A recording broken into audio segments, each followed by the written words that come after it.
made a redesign for Spider-Man 2, the train scene where Doc Ock and Spider-Man were fighting. One of the hardest things for me specifically was probably the web shooter.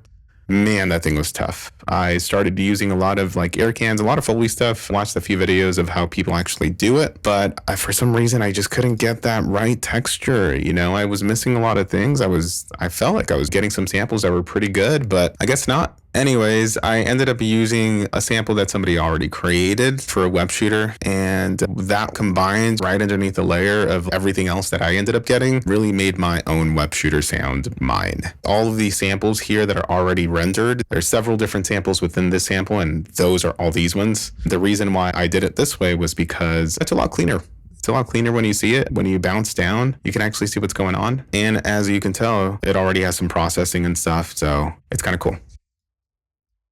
There's a Doc Ock pull web. He creates like this motion on camera. That's what that sounds like. After that, we got a Spider-Man kick. Oh, just a few kicks down there.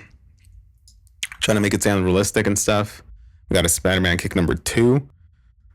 Now this flip here, the sound effects, this wasn't here before. This was the actual waveform from the movie. It wasn't there. I created it just because it felt like I needed something there. Also with this little thing right here, this is when he comes back down and he steps on the train. I wanted that sound as well.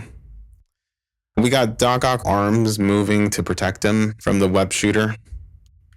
I realized that I don't really have a vocabulary when it comes to like identifying or describing different sounds. I had a hard time, but I guess if I want to share one of the things that I ended up doing was using ChatGPT. It was actually really helpful for this one.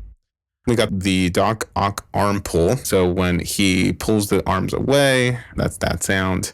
We got the impact when the web shooters hit the mechanical arms. So I wanted to make sure that I captured that.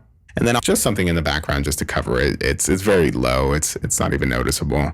So a few tips, right? A few tips that I can give you from this redesign is look at the waveform, match up the waveform. What I ended up realizing that a lot of things that I was doing was actually just slightly ahead of the picture, right? And then when I looked up and I saw it, and I was like, oh, wow, they're way back here. And it really shows you that it's either going to be, depending on like how many plugins and how big your session is, there's always going to be a delay. And being able to know and understand in your DAW that these delays happen, you'll be able to realize, okay, maybe I need to put it a little bit forward. But yeah, let me know how I did. And if you have another scene that you would like for me to recreate, just let me know. I'll give it a shot.